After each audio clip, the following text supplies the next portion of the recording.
Listen, I've traveled every road in this whole UP. I've been everywhere, man. I've been everywhere, man. Across the UP fair, man. Hello, this is Jim Islip with MSU Extension, and this is What's Up at UPREC. Today is May 20th, 2020. We're seeding oats at UPREC today, and Floyd Kienitz is running the tractor with the John Deere no-till planter. You can see that this field is not no-tilled. However, that planter can be used on tilled ground as well. This is the Center's 1590 no-till drill. It can be used on ground that has been tilled or on ground that is untilled. We're looking inside the grain bin in the planter right now. And this is straight oats. They're going in at about 3 bushels an acre. Set the seeder is calibrated to 95 pounds of oat seed per acre.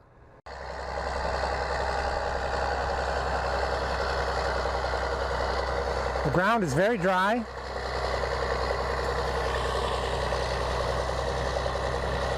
And the seed is being placed just about deep enough to reach soil moisture. You don't want the seed to be in the dry ground, and you don't want it to be too deep. So there is some calibration takes place before the seeder starts to be operated to make sure that the seed depth is appropriate. We're just going to check and see how deep this seed is going into the ground. If we can find some of it that's been placed by the drill. There's an oat seed right there. There's another one right there. They're just down into the moisture, which is where we'd want to see that seed placed, just into the moisture. So it looks like that depth has been set just about right. The oats on this field are being raised primarily to supply straw for the center, which otherwise has to be purchased.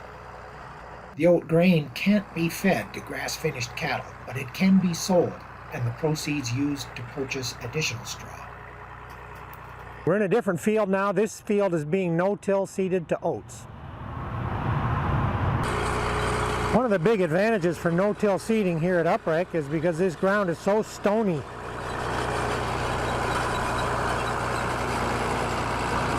That if the ground was tilled up and worked every time a new crop was put in, there would need to be a lot of rock picking.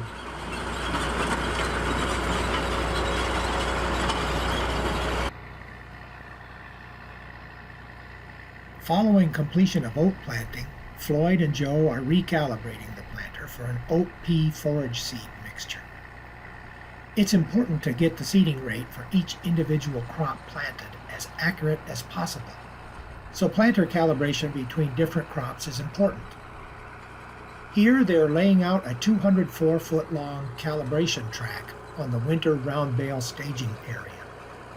Joe will unhook drop tubes from 2 seeder units and collect the seed passing through the planter from these units over the 204-foot trip. He collects from 2 units, so an average can be calculated.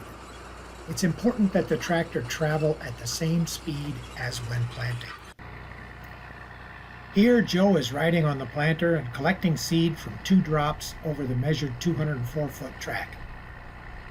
The planter is ground-driven, so the units must be lowered during calibration. Enough seed is placed into the hopper to allow for proper flow from the units where the seed is being collected. Once he has the seed collected, he can move to the lab where he'll use an accurate scale to measure how much seed was collected. Joe weighs the grain samples, calculates an average, and applies a simple calculation that takes the row spacing, 204-foot track length, and grams of sample weight into account, providing a seeding rate in terms of pounds per acre.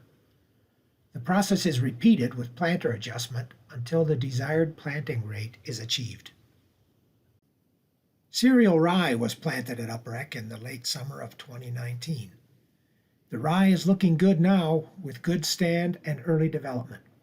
This crop will be harvested as stored forage for the grass-finished beef herd. And that's what's up at UPREC on May 20th, 2020.